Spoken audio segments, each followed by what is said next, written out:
I'm Kate Winkler Dawson. And I'm Paul Holes. This is Buried Bones. Hey, Kate, how are you doing? I'm doing well, Paul. What's going on with you? Oh, my God, I'm falling apart. I think you remember I had my shoulder replaced a little more than 3 years ago now. And, I was having some pain in my left hip. And it's down in the groin area where the joint is. And so I went in and I saw a specialist, and sure enough, I've got arthritis in my left hip.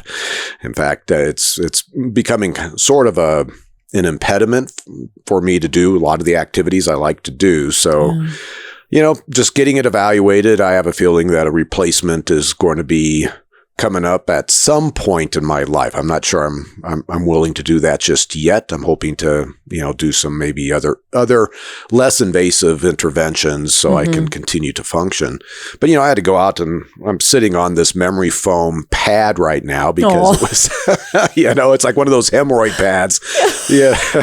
Just because it was hurting so much. That's not funny. I'm sorry. Hey, I'm laughing. It's like, this is just turning out to be my curse. I'm probably going to have all four, both shoulders and both hips at some point, replaced. I just think that's my curse, is this arthritis. I was just rough on my body over the decades. Yeah, I get that. And, we have a family friend who had a double hip replacement.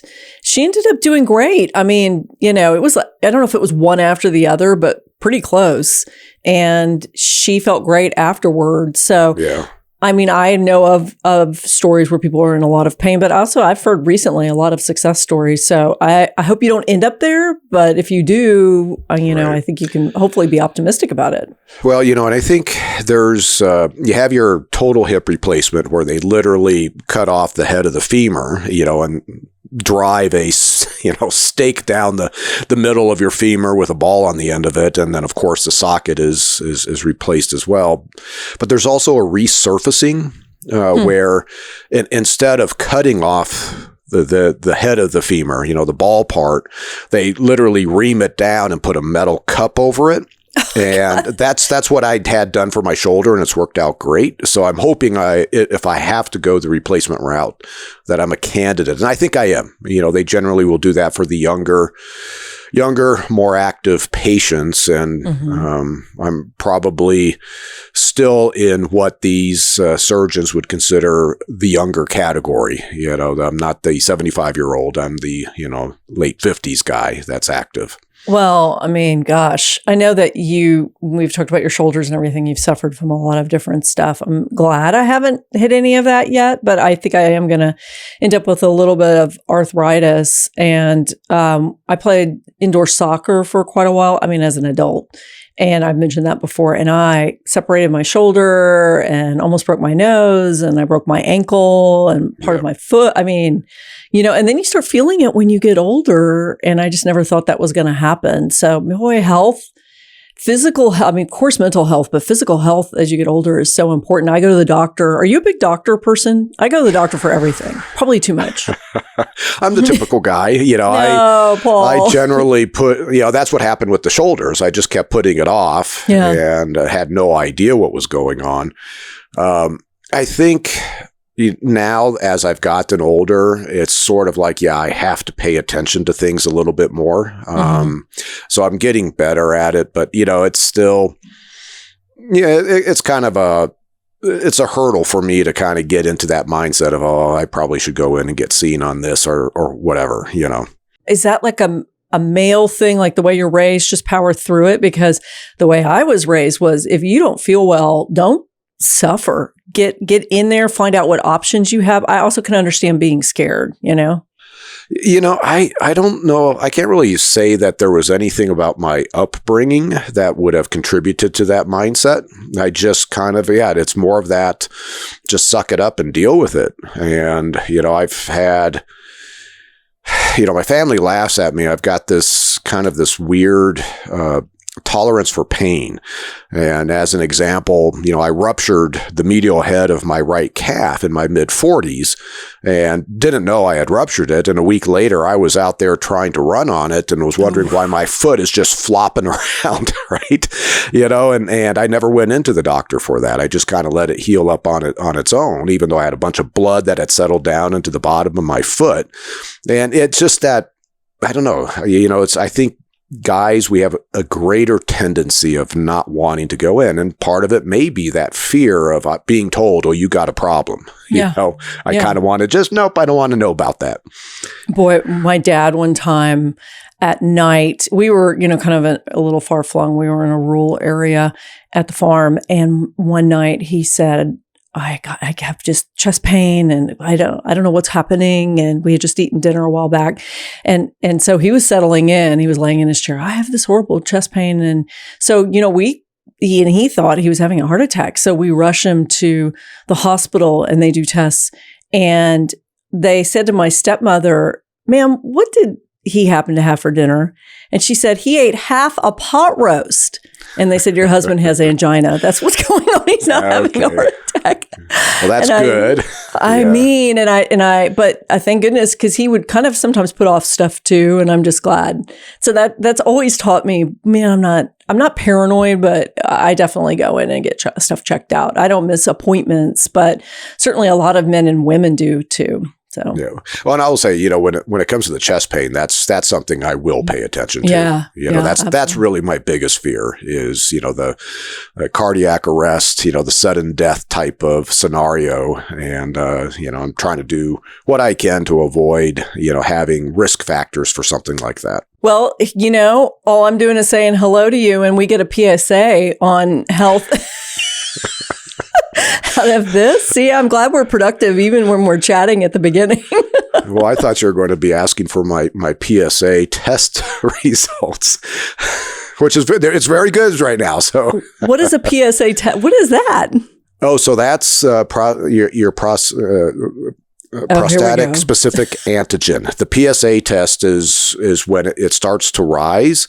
Okay, that might be an indicator that you've got prostate cancer. So that's one of the diagnostics that men should be doing on a, routine basis once they start at a certain age. And so, my dad had prostate cancer. Oh, no. Okay. And he's been fighting that for decades now. And so I've got a high risk because of the familial aspect. Yeah. So when you said PSA, I was thinking, oh, did I talk about my PSA results before? I don't remember that. No. I meant public service announcement, Paul, but thank you. I'm glad that you're healthy. The prostate is healthy. Everything seems prostate's to be doing good, Good. Outside of, I have to use the bathroom more frequently than probably when I was younger. The 50-year-old prostate is not friends. Okay. I might be done with this educational lesson.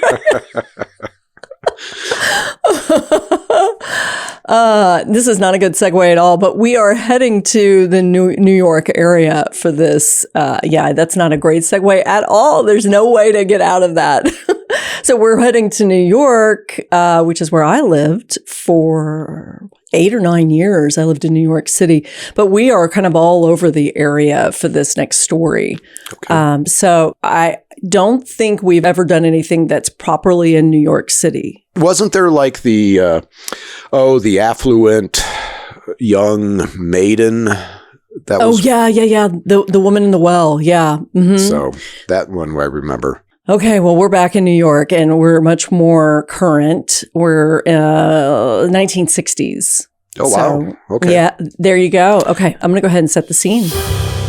Trigger warning, we're talking about sexual assault and giving just enough details that are important for Paul. So just after midnight, February 16th, 1968, there is a woman who's discovered at the Green Acres Mall in Valley Stream, New York, which is on Long Island. And I have been to Long Island a few times, but of course, the first thing I think of with Long Island is the Long Island serial killer case that's been happening and is in the news, which is certainly not this case. But when I first started reading about this, I thought, oh, okay, now we're dealing with Long Island again. Did you do anything on that case or no? Long Island serial killer?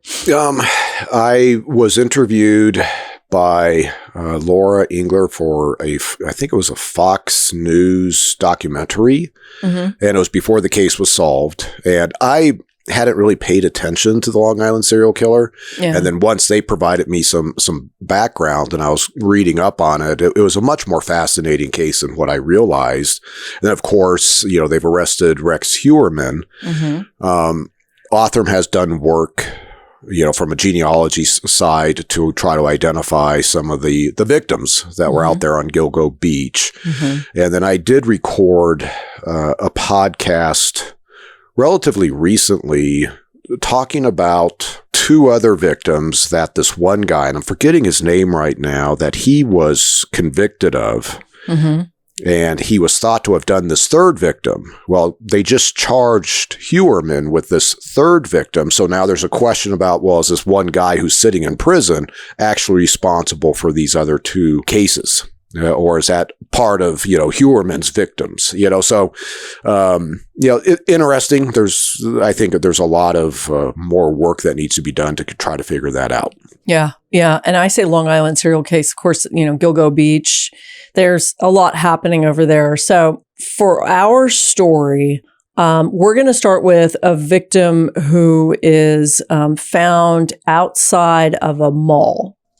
Okay. So this is February 16th, 1968, just after midnight.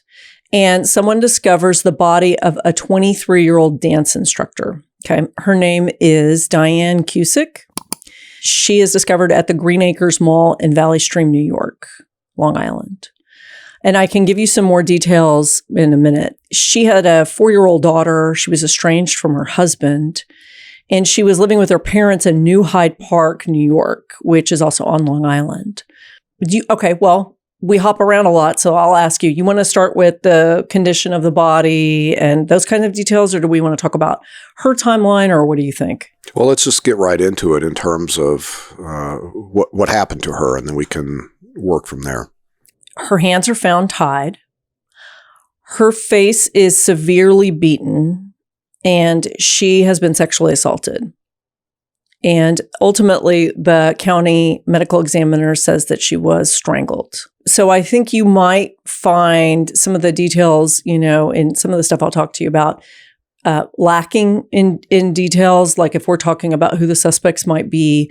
But the basics are that she was beaten, sexually assaulted, strangled, and hands found tied together. And then there's another physical thing that'll be important. But do you have any thoughts so far or no? Yeah, so give me some details about the location where the body's at this mall. Part of my assessment is going to be, was she attacked and assaulted at this location, or is this a dumping location? Why did the offender choose this particular location? What time of day, she likely was last seen, because a mall is, during the day is a very busy place. There's lots of potential witnesses. So, I kind of want to just get a feel for this location. Let me give you one more detail about something found on her, which might help. And then I'll go back and kind of give you the timeline. So the Nassau County DA says that Diane is found with an adhesive band over her mouth. And the 68 edition of Newsday described it as a 2-inch wide adhesive tape that had been wound around her mouth and her neck. I don't have photos of this tape, unfortunately. Okay. But, I'm wondering, so it's 68, of course, pre-DNA testing. Can they get fingerprints off of the tape, assuming the offender's not wearing gloves? Yes. In fact, the description of this tape, it sounds like what we commonly refer to as duct tape, the gray tape. And that turns out to be very good for fingerprints. You have both the gray side, the non-adhesive side, where you can have fingerprints, but even the adhesive side, the fingerprints can actually be impressed in the adhesive. Oh, yeah. And so latent examiners have the ability to use different chemicals and powders in order to be able to visualize those prints in the adhesive, even if the adhesive has been somewhat stuck on top of another surface, by peeling it back, there could potentially still be some ridge detail that they can find. Now, what I don't know is whether or not they had developed these techniques to go after this type of evidence in 1968. Okay. I will say by the 90s, they had tools to be able to go after this type of evidence. So in 68, would it be powder, or what would they be doing in 68 just to compare? I mean, they would be using the old-fashioned cards, obviously. The guy has to have a record, I guess, for you to be able to compare it. Sure. Well, first in 1968, they most certainly had a variety of different types of techniques to develop latent prints. Mm-hmm. And, you can have visible fingerprints. And such as, like a bloody fingerprint where you photograph it and you can compare the details in that, the ridge detail from that bloody print to somebody's 10 print card. Mm-hmm. But if it's a latent print, that means it's not visible to the naked eye in essence. And so you have to use powders or different chemicals in order to visualize that. And, of course, there's a wide variety of different colored powders. If you have a black surface, you're not going to use a black powder because you need contrast. Mm-hmm. And then there's also magnetic powders that are good for certain types of surfaces that the typical black powder just doesn't work on. But then there's chemicals, like when you have paper, the fingerprint is the substances from the that are deposited when you touch the paper are actually absorbed into the paper itself. And so you need a chemical to go into the matrix of the paper and react with where the fingerprint residue is. And one of the chemicals that they use is an anhydride, and so you develop these purple prints off of paper. So depending on what kind of backing this adhesive tape has, in 1968, they likely had a variety of methods that they could use to at least get prints off of the non-adhesive side of this tape. So they collect the tape, which is good. Let me tell you about the timeline. That's kind of the last physical detail, I think, as of right now. The timeline is, I told you she has a 4-year-old daughter. She's estranged from her husband. She's living with her parents. So she's found at midnight on the 16th. Her parents said that around 7 o'clock that evening, so 5 hours before, she told her mom and dad that she was heading to the mall, the Green Acres Mall where she was found, which is less than 10 miles away, and she wanted a new pair of dancing shoes. Okay. So when she didn't return, her parents headed to the mall to look for her, and they were the ones that found her. So they see her car in the parking lot of the mall. Then they discover her body in the back seat. Okay. So she was parked in a poorly lit area. So there's just less people around, fewer people around than normal. Yeah. So the question would be, did the offender interact with the victim prior to her getting to the mall? Or had she arrived at the mall and that's when the offender before she even got into the mall, that's when the offender interacted with her and attacked her? Or did he follow her out of the mall? What did she find the shoes? Did she have a bag with shoes in it, like she had purchased them? So that would give some indication as to the sequence of what happened to her. Now, the location in the parking lot, where it's dark, this may be something where she parked there and the offender took advantage of, that concealment and saw that maybe she walked into the mall, walked out of the mall and was heading to this car in a darker area of the parking lot and decided this was a victim of opportunity. I mean, this is the kind of case that rings in your head as a woman, and I'm sure as a man, of, having that feeling of dread, which I've had time and time again too, when I feel like I've parked in the wrong place and now I'm trapped. And maybe I went somewhere, like a mall late in the afternoon, and I stayed a lot longer than I thought. And then all of a sudden it's dark and it's kind of desolate. And so that is, a big fear that a lot of people have. So we don't have very much information because there are no witnesses. They talked to more than 2,000 people who were in the vicinity of the mall, and nobody saw her, nobody saw anything, and that was it. So this seems like a very, gutsy's not the right word, but bold, brazen thing to do in a parking lot with presumably a lot of people at one point. But maybe that helps, distract or, then people are not paying attention to one person because there aren't a few people. There's lots of people around initially, but of course it was 7:00 at night. So I don't know. Yeah. And it's dark, in February, I'm assuming, 7:00 at night. If she's arriving at the mall, she went straight to there. And that's what I'm going to presume right now that, I think if the offender is able to blitz her, she's not able to put up much resistance. There's not a lot of, she doesn't scream. She doesn't make a lot of noise during this attack. It's possible people are walking right by with blinders on, and if she's in the shadows because of the location where she parked, I can see where these witnesses, there aren't any witnesses, even though you have people, coming and going from the mall and inside cars or walking to their cars in the parking lot. But I still don't have a confidence, if you will, based off of just the limited amount of information that, she was attacked at this location. Is it possible she stopped for gas and then she's blitzed at the gas station or stopped at some other store on the way to the mall, and during let's say the sexual assault, and she's trying to talk her way out of this with this offender, she's saying, well, I was heading to the mall, and so after he kills her, he drives to the mall and walks away from the car. Well, I can tell you that there's so little information. They clear the ex-husband, so he's alibied, and there's so little information that the case goes cold. Probably you'll be able to guess pretty soon that we're having multiple cases in this story, because we don't have a ton of information about what happens, moving forward. But just trust me, we're leading somewhere. I know we like to have a lot of information, but this goes cold. And do you have any information as to what clothing Diane still had on? It looks like fully clothed.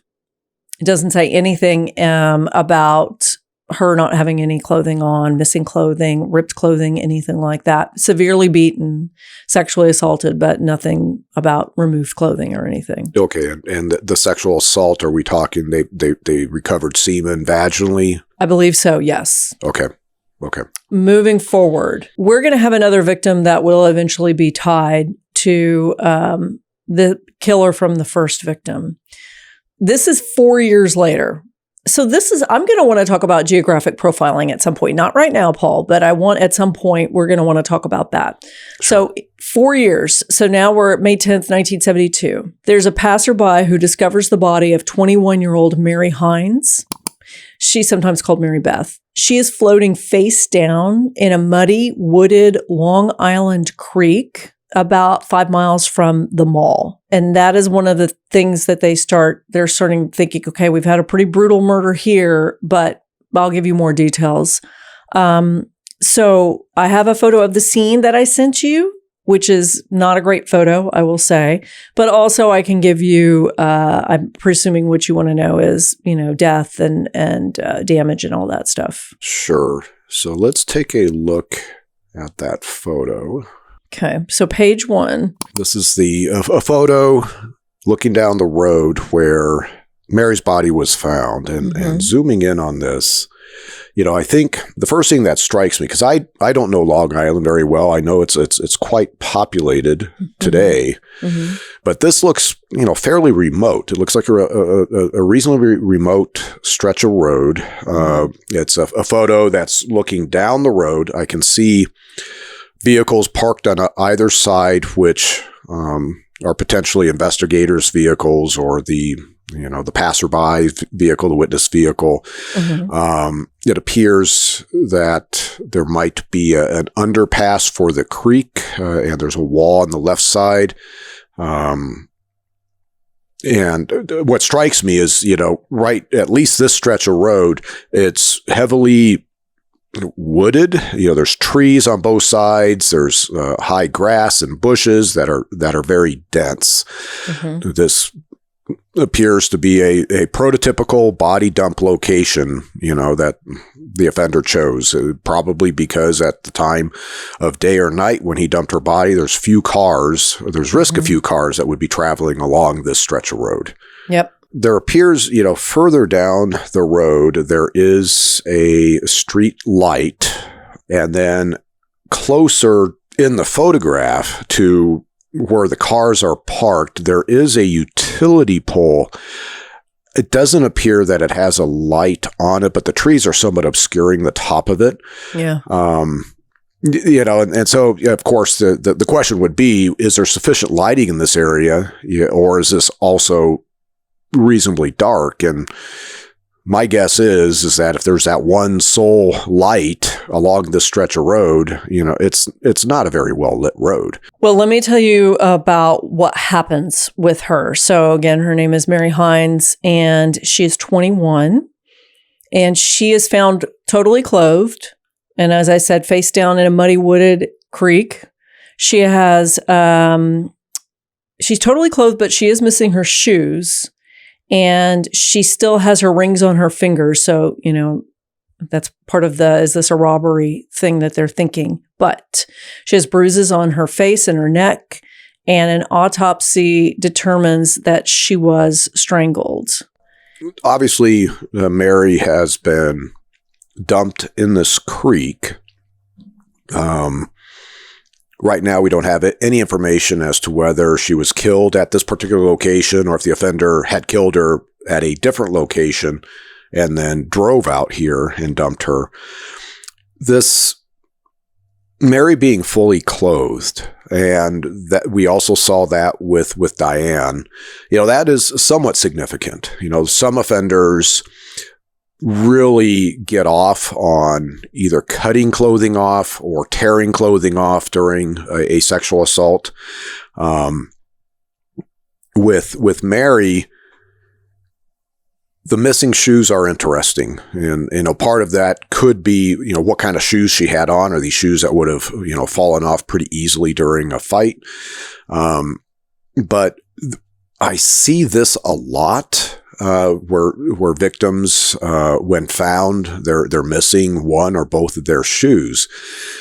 And one of the questions that I would have with Mary and being fully clothed is, was she sexually assaulted and redressed and her shoes were never put back on? And this is a sequence that some offenders will do. And it's either allowing the victim to redress themselves and then, in Mary's case, strangling, killing Mary, and then dumping her body, but he doesn't bother putting the shoes back on. Or the offender will redress some victims. He's killed them, sexually assaulted, killed them, and then will put the victim's clothes on. And I've got cases where it's obvious the offender has redressed the victims when you see these, pair of stretch pants that are put on the victim and they're inside out and backwards on her body. It's like, I don't think she did that to herself. Yeah. That's, again, it's just speculation at this point in terms of what actually happened to her. And this is where, like with Diane, vaginal semen is found, but she's fully clothed. And, right. Of course, depending on the types of clothes, I don't know if she had jeans on or she had a skirt on, but most certainly you can have vaginal penetration while the clothes are still on, if it's something like, underwear and a skirt or a dress. So the offender I would need to know more about the clothing in both instances to try to get a sense for what the offender is doing, how he is sexually assaulting the victims. Similar cause of death. You have what sounds like manual strangulation. There isn't a ligature found. You haven't mentioned a ligature. And he's beating these victims, both Mary and Diane, about the face. The bruising to the neck is possibly a result of the manual strangulation, because you do see that. Sometimes the offenders will, do an arm bar into the victim's neck, and that could possibly cause some bruising. But it sounds like this is an offender that is likely using his fists to gain compliance. He's hitting these victims. He's overpowering them. He's beating them in the face, sexually assaulting them, killing them through manual strangulation. So there's overlap in terms of the MO between both Diane and Mary's case. Well, I wanted to get you the details that you've been asking for about clothing, and the New York State Police or New York State has a data portal on cold cases. And so I took a look, and let me tell you first about Diane, because I know you wanted to know about clothing, and I have a little bit more information. So bruises on both eyes, lips, bridge of her nose. Here's what she was wearing.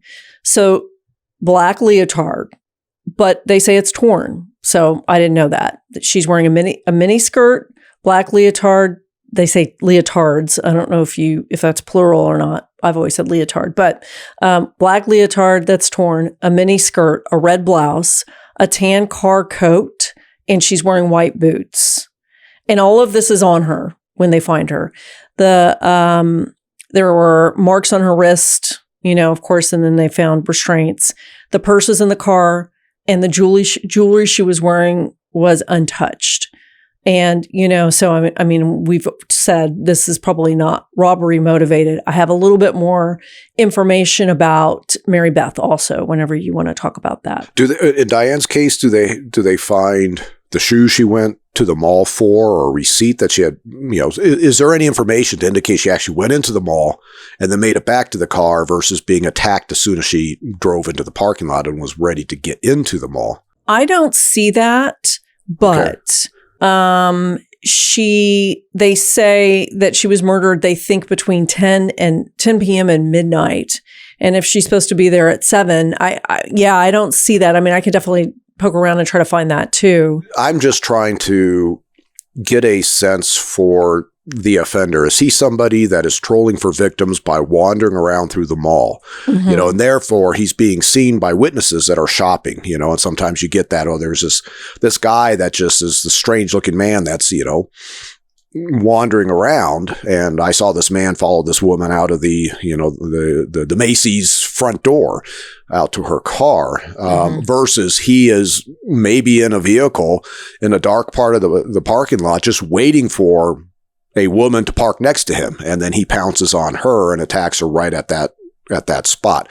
So it's just trying to get a sense for how he is potentially finding his victims and selecting his victims. Now, of course, with Diane's clothing, just like what I was somewhat speculating, like with Mary, the black leotards and a skirt, he does not need to remove the clothing in order to be able to have vaginal intercourse with Diane. So, in some ways, that's I don't know if that's his preference. I have to see, how Mary is dressed, I guess. Okay, well, let's talk about Mary, and this is from that cold case site, which is very helpful. Okay, ligature strangulation, bruises on the face. She was wearing white hot pants, and a blue jumper suit. How does that work? Are you old enough to understand that? Maybe I'm not old enough. Shoes and her stockings are missing, and her purse is missing, and they cannot determine whether she's been sexually assaulted. Okay, so they're not finding, like obvious sexual assault evidence, like semen evidence. Mm-hmm. In all likelihood, of course, this is a sexually motivated crime. If she's with these hot pants and the jumpsuit, I'm envisioning something that she could pull these pants up over, with this jumpsuit. And it sounds like that's in place. So this is where, her socks are off and her shoes are off. Right now, I would say she's probably redressed. Don't know if she did it herself, if she was allowed to redress after some sort of sexual interaction, or if the offender redressed her, which would be interesting. If the offender is sexually assaulting and then killing these victims and redressing them himself, in a way, that's It's like some offenders, after they kill their victim, they'll put a blanket over the victim in order to, in essence, hide the victim having to look at what they just did. Right. And in some ways, by redressing these women, if that's what he's doing, this may be in his psychology of trying to hide the fact that he went over the line in his mind of what he, psychologically thinks he should be doing with these victims, and is now trying to put, being in this sense of denial, I'm redressing them so it doesn't look like they were sexually assaulted. Well, I'll tell you about Mary. Mary is, as I had said, 21. She was a nanny. She had been missing for 5 days. And so this is May, but it's also the Northeast, so it's going to be probably cooler, and she'll be in a creek. I don't know if that's going to have any impact on discovering signs of sexual assault or not. So she was in Hempstead, New York for a dance, and this is about 5 miles from the creek, just a couple of miles from the creek. And it is on Hempstead Lake in the Rockville Center of New York, which I said is 5 miles from where Diane was. So close together, but 4 years apart. And by the way, there's 2 million people in 1970, 2 years earlier, 2 million people in Long Island. Yeah. Yeah. So this is a large population base. And of course it is, basically Long Island connects to Manhattan, New York City. So it's a huge population base. The county that I worked in, Contra Costa County, had a population base about 1.2 million. So Long Island by itself is almost double the population base of my jurisdiction, my former jurisdiction. And so this is where this type of crime, you can't immediately assume it's done by the same offender. Okay. Because there are multiple predators in any of these types of population bases operating at the same time. Well, now we're going to move from Mary, who is the second victim, and that case is not even declared cold yet because there is now a third victim. Okay. And I will say, as you have probably guessed, we're talking about a serial killer here. So this is a woman named Laverne Moy. This is June, same year, June 20th. So just a couple of months after, a little boy, finds Laverne's partially nude body underneath a small bridge that runs over the exact same creek where Mary was. Interesting. Okay. Yeah. So Laverne is 23 and she's Black, and the other two victims are white. So, we can certainly talk about that. This sort of blows apart a lot of profilers saying, well, they all have a type, clearly, I don't know. Do you want to talk about that first, or do you want to talk about her injuries, or where do you want to go from here? Well, let me just address that straight up. It's a myth that these serial predators will have a specific type of victim, whether it's a certain age, certain race, certain look. And a lot of that I blame the media for because of the coverage of Ted Bundy. He went after beautiful brunette co-eds. That's what everybody thinks. And the reality is most of these predators have a wide range of demographics in their victims.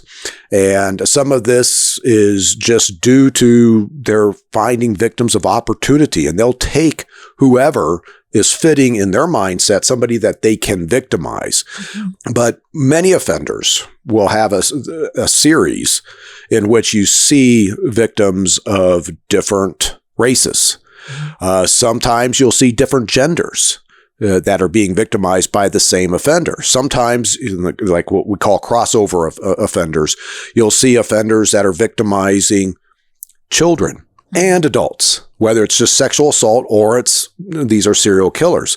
So the fact that Laverne is Black and Mary and Diane were white means nothing in terms of this must be a different offender. Mm-hmm. This is common. This is typical. And so now it's more of, how I think we have a sense with Mary. Mary's number 2, Diane's 1. How was, where was Mary at before? She was in Hempstead, which is just a couple of miles from the creek where she was found, which was Hempstead Lake in Rockville Center, New York. So right now, I guess I thought we had a clear image of how this offender is coming across his victims, but right now I would say that seems to be wide open. Yeah, I do think with Laverne, she is deposited partially nude. And so that seems like there's a little bit of a evolution that might be going on in terms of how much the offender is dealing with the victim's clothing. But he is using the same creek that he did with Mary versus Diane. And it'll be interesting to see as the series goes, does he seem to continue to do that because he's decided that that's a safer and lower risk body disposal process than the mall parking lot that he did with Diane? Let me tell you more information about what happens with Laverne. So she was a ward clerk in a local hospital. She was with her grandmother and in Queens. So she is 10 miles away. So obviously he is not meeting these people where they live. He's meeting them in these locations, I guess. She was missing for 3 days. Her cause of death, just like Mary and Diane, was strangulation. But it sounds like sexual assault, just like in Mary's case, where she was also found in the creek, is undetermined. And, they are literally, Paul, steps away from each other where these bodies were found. And of course, now the media has linked these cases. And I could tell you about clothing and stuff too. Well, just tell with Laverne, she was with her grandma, and then at some point she must separate from her grandma. Does she go to her car to drive home? What were her last known activities? She was a ward clerk in a local hospital and was living with her grandmother in St. Albans, which is in Queens.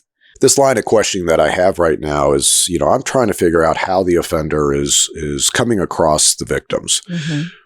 With Diane at the mall, I'm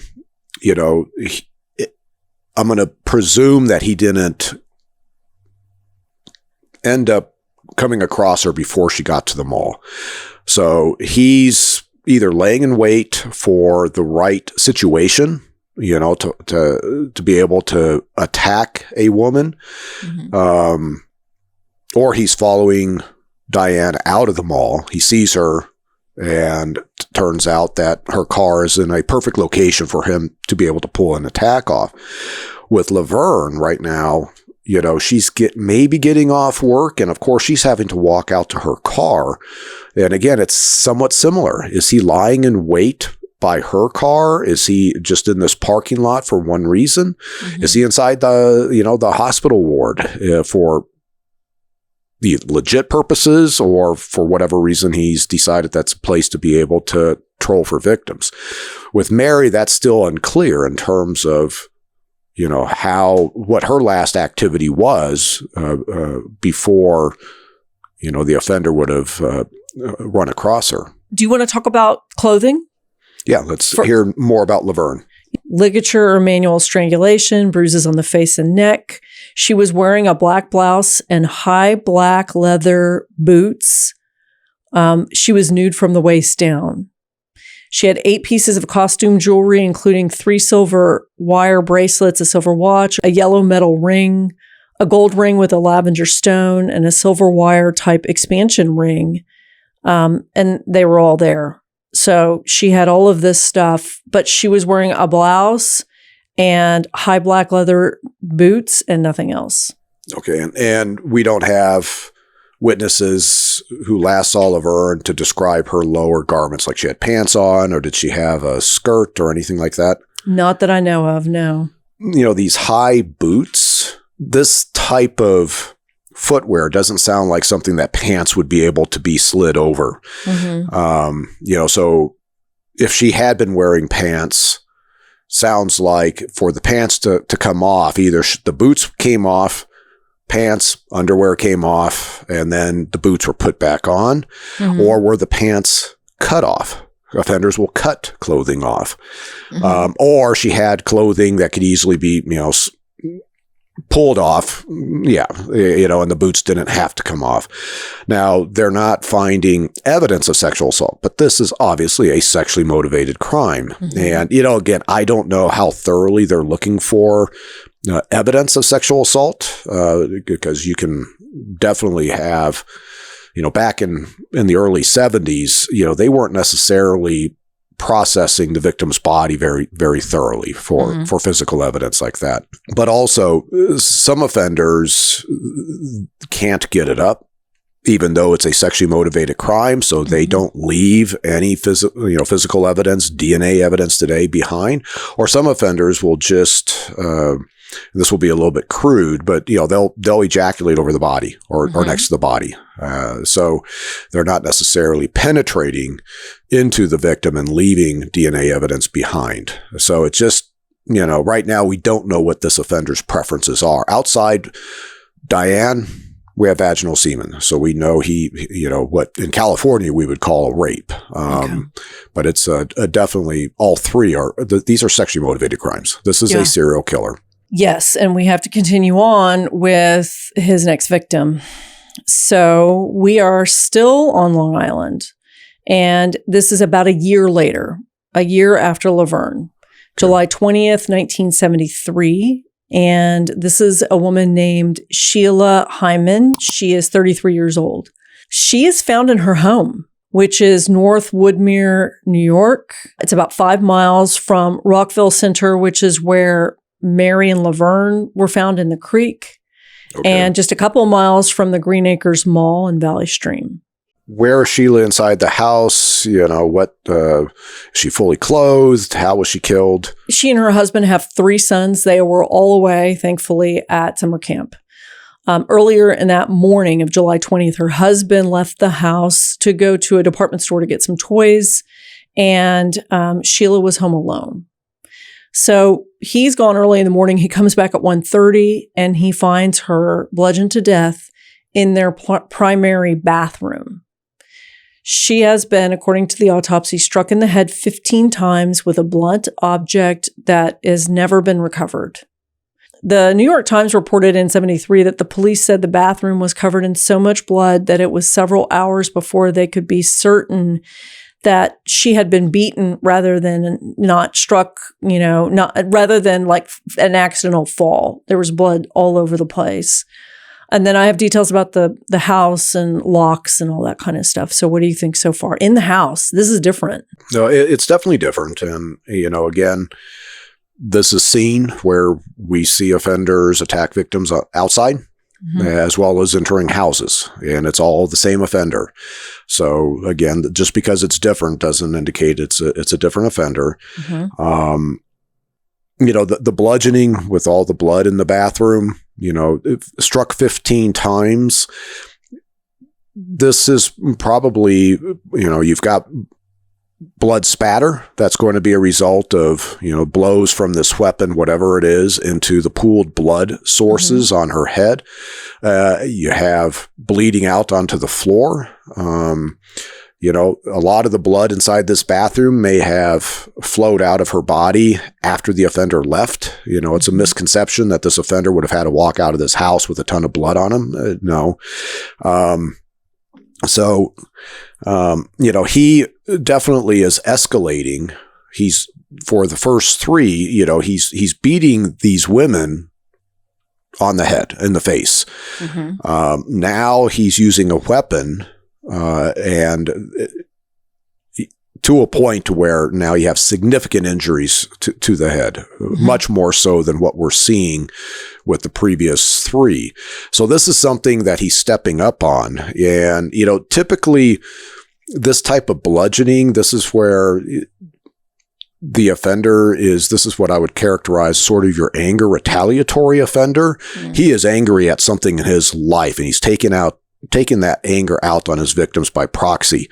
And so now there's a reason why he's stepping up this part of his attack. Do you feel like he is accelerating? I mean, he's gone from an isolated parking lot to an isolated creek. But then just a few months later, another victim in the almost exact same spot. And now he's entering somebody's house. And I wanted to clarify, the husband left at 11 a.m. and he came home at 1:30. So this is not a large window. I know you can do a lot, but for a stranger to come in, she's wearing a nightgown.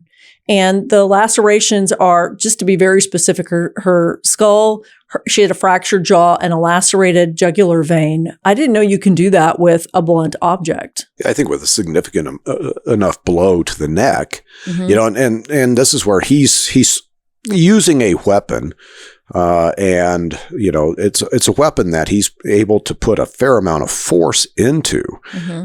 So if you strike the neck, and he may not purposefully be aiming for the neck, it's just she's struggling, she's fighting, and he's bringing down the weapon and may have caught her in the neck with a pretty significant blow. But in terms of accelerating, what is seen in a series oftentimes is you'll see clusters. And then the offender doesn't commit a crime for a longer stretch and then maybe does one, two, or does another cluster. And this may be, how his personal life is impacting either his ability to go out and troll for victims and kill victims, or he has stressors that have happened. And now he has an internal psychology in which he needs to go out. It has a compulsion to go out and commit these types of crimes. And then once, that stressor relaxes in his mind, then you may see him retreat from committing attacks. So it's kind of hard to say why the offender is doing crimes more frequently. We have the 4-year gap from Diane to Mary's case that we know of, right? And then now we have cases that are happening on a more frequent basis. We don't know why, at this point, but it does appear that at least with the bludgeoning of Sheila, and the amount of damage he's doing to her skull, her face, her neck, he's amping up on that violence that for whatever reason. Now, the police say that the house was locked up. No signs of forced entry, no open windows, no valuables taken. I know that we've talked about the power of a weapon or a gun pointed at you, and then you're forced inside and the door is locked behind you, after the person leaves. But, that was part of what they thought was strange. They looked at the husband, they cleared him eventually. And then the case goes cold. Yeah. And I would just be looking, if I'm the CSI and this house is completely locked up, it's like, is it possible for the offender to have been able to lock the house up himself and leave, through a door, and the door locks behind him because the way the locking mechanism works? Did he steal the victim's keys, and lock the door behind? That's just part of what's going on here. Or is this an offender that, let's say he's a very accomplished burglar, is able to get inside the house and was inside the house when the husband was there. And once the husband leaves, now the offender attacks, and is able to lock up the house and make it look like nothing's awry until the husband finds Sheila's body. Okay. I said it went cold, and that case went cold. So now we're going to a couple of months after. So, Sheila was murdered in July of 73. Now we're in December of 73. Okay. And this victim is an 18-year-old named Maria Esmerita Rosada Nieves. And she's found in an overgrown part of Jones Beach, not far from a bus stop. This is about 20 minutes from Sheila's house, 20 minutes from the Green Acres Mall, 12 miles from the Rockville Center. It's all on Long Island. So everything is on Long Island. And then I can, of course, give you, I don't have a picture of that scene, unfortunately, but they said it's very overgrown.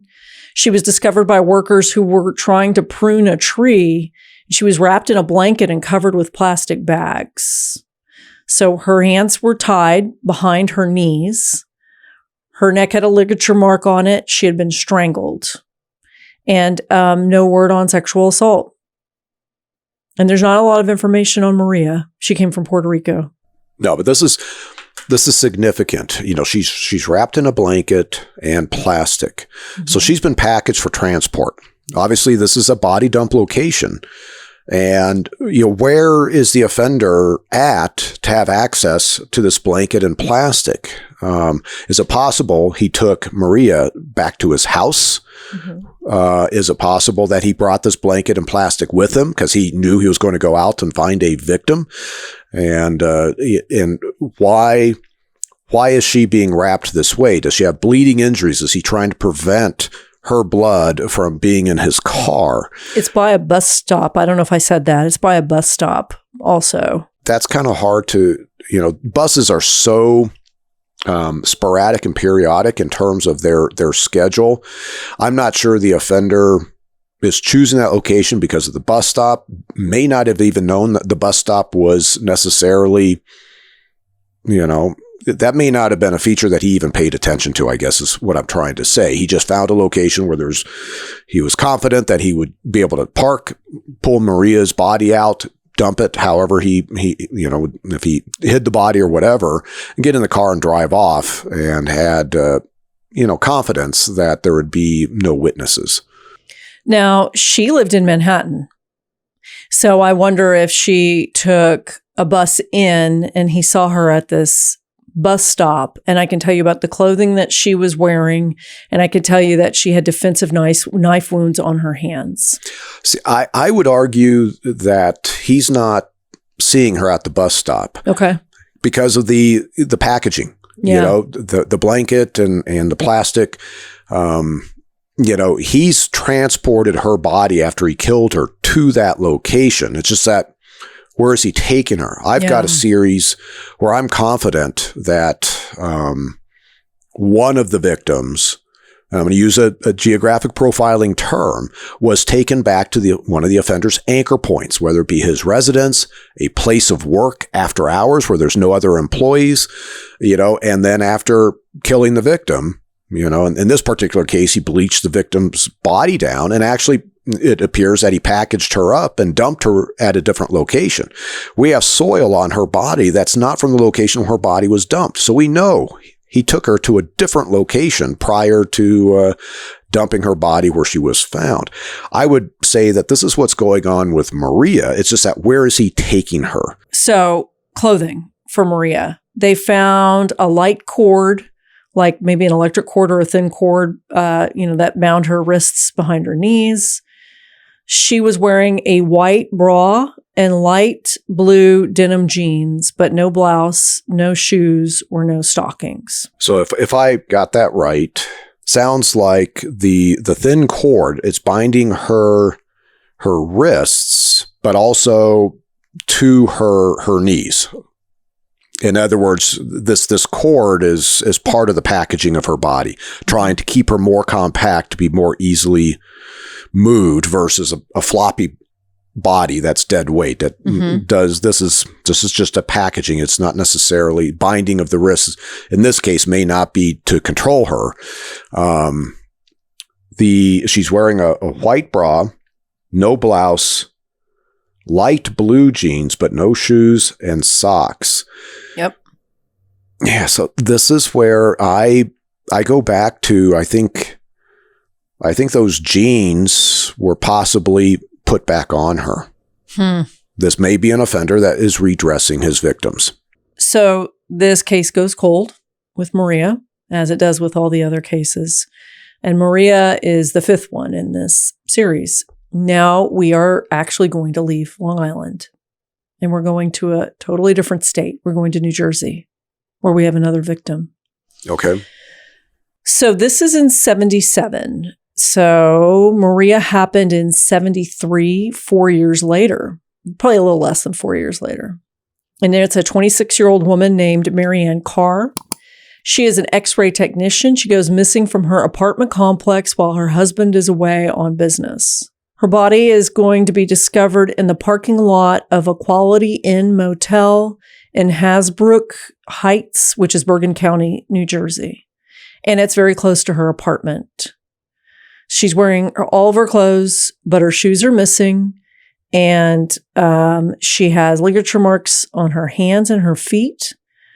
And they say there is also that adhesive residue around her mouth that is the same kind that was found in the very first victim from years ago, Diane Cusick. Okay. In New Jersey, too. Yeah, but, people, move around. Now, we're talking about a 4-year gap in time. Of course, one of the questions is, has the offender relocated? Maybe he got a job out there, changed residence, or is he purposely driving out there maybe to start reoffending and doesn't want this case linked to the other cases on Long Island? Don't know at this point. She's got all her clothes on except her shoes are missing. We see a trend here. I frequently am seeing victims when their bodies are dumped where they're missing one or both shoes, as I mentioned before. And that's just sort of a practical aspect of, when the offender is dumping the body, sometimes he's not taking the time to clean out his vehicle of everything that's in there. And then as he's driving away, he goes, oh, her shoes are right here, and starts throwing them out. But in this case, it seems like there is a trend with the shoes. And, that right now can't draw a conclusion. Does he have some sort of weird fetish, like a foot fetish, like a Jerry Brudos, and that's why he's exposing these women's feet? Is he keeping shoes as souvenirs, which that would, I wouldn't put it outside the realm of possibility. It's just that could be, easily found if law enforcement got onto him. Or it may be a side effect of the redressing aspect if that's what he is doing, and he's just not taking the time to put shoes back on. It's interesting that she had binding marks on both wrists and ankles, and yet she's found very near to where her apartment complex is. And she also had adhesive indicating that, a tape had been applied to her, but it's been removed. So the binding material and the tape have been removed. I think she's been taken to a location, probably sexually assaulted and or killed there, and then is transported back in this state and dumped in this motel parking lot. So he's willing to move these victims around in his vehicle. He's using a vehicle and he's taking them to a secondary location, whether it be his residence, place of work, someplace where he can interact with the victims. Let me tell you a little bit more, just some of kind of my own research here about the details from that night. There is a retired chief of police named Alan Greco, and he says a resident of the building informed us that at approximately 7:45 p.m., she heard the scream of a female coming from the direction of Marianne's apartment, and the words being uttered, "I will, I will." The female saying, the female voice saying, "I will, I will." Okay. And then she was found the next morning, still wearing her uniform. Remember, she was an X-ray technician.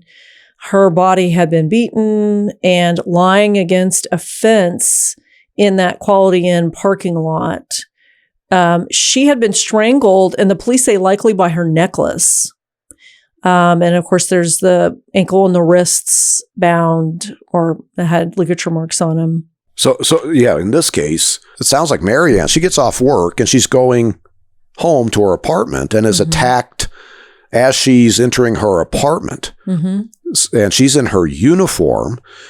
The offender is pulling her back to his vehicle. Where is that vehicle at? Is that actually in the apartment complex parking lot, or did he park it around the side? But he is abducting her and taking her to a different location.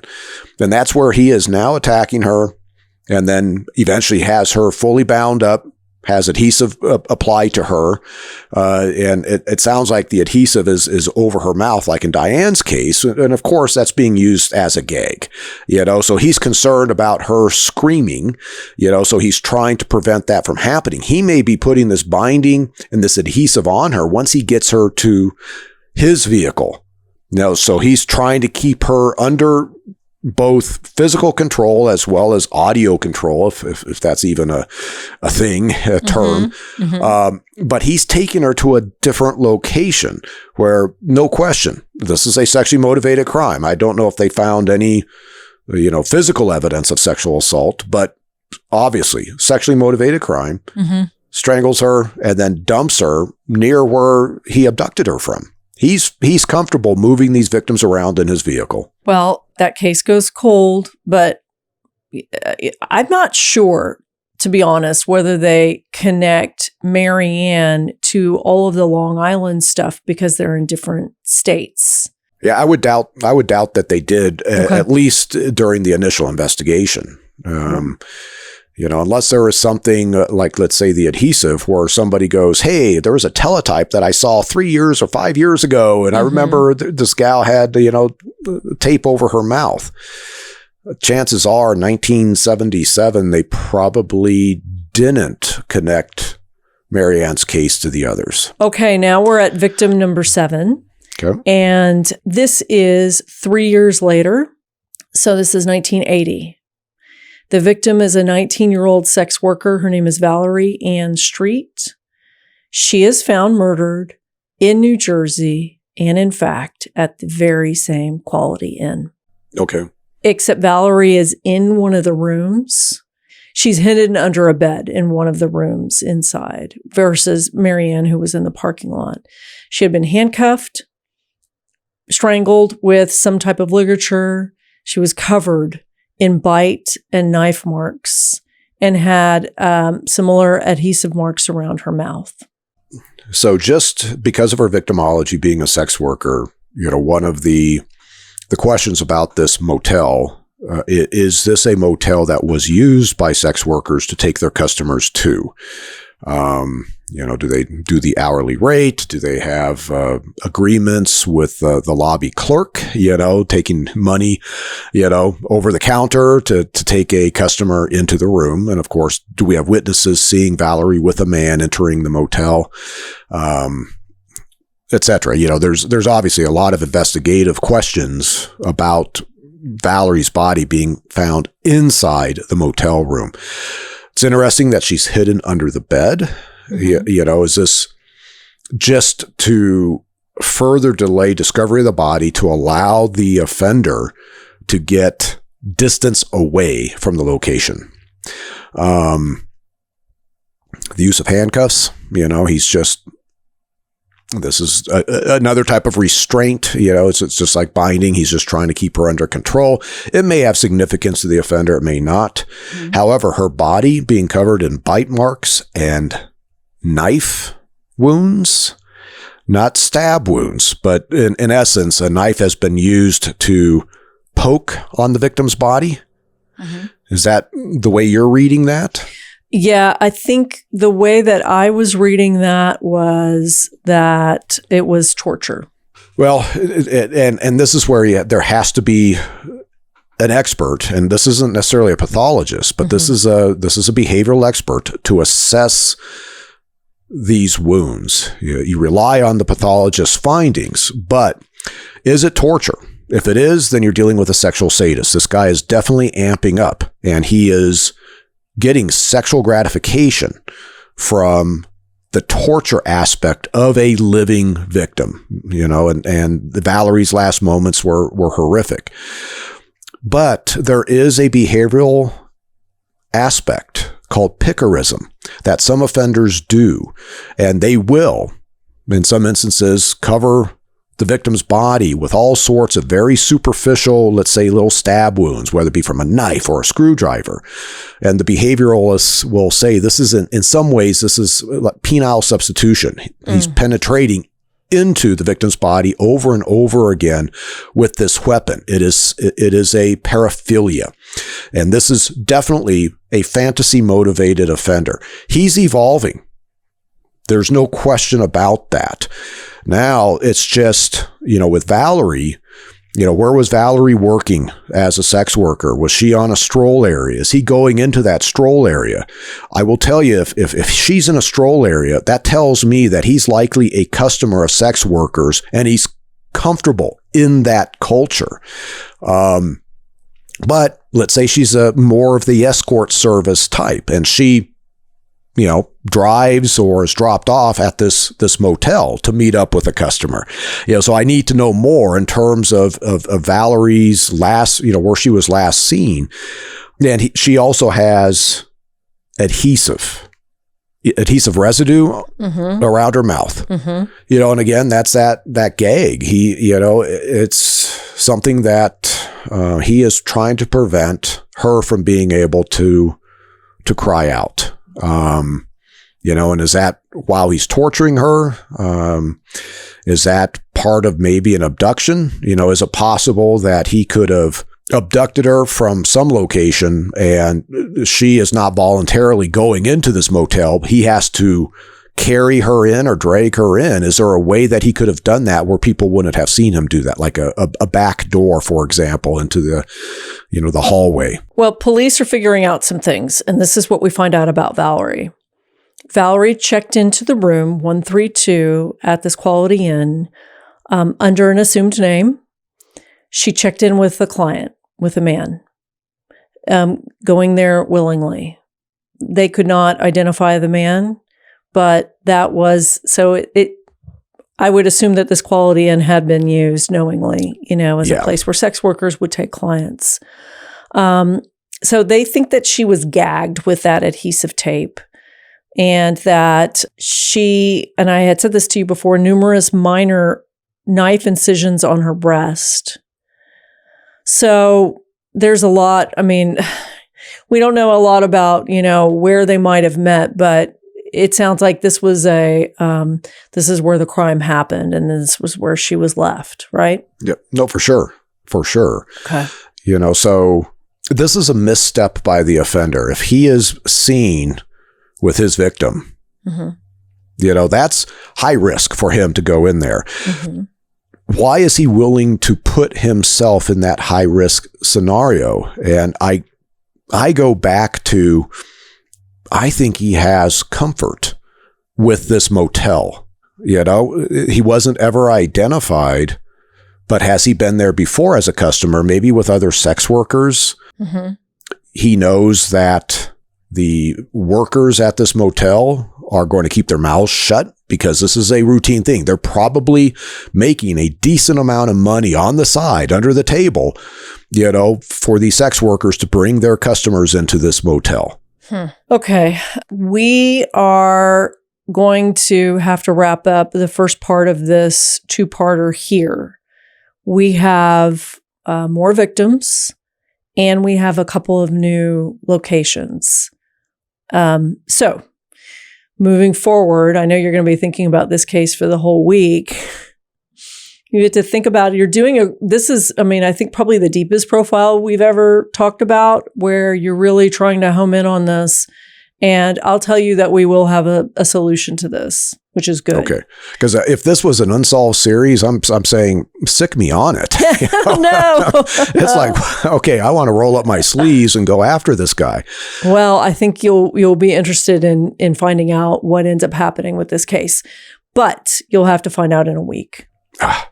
All right, but I understand. So I anxiously await the next case on this series. Okay, I'll see you in a week. Sounds good, Kate.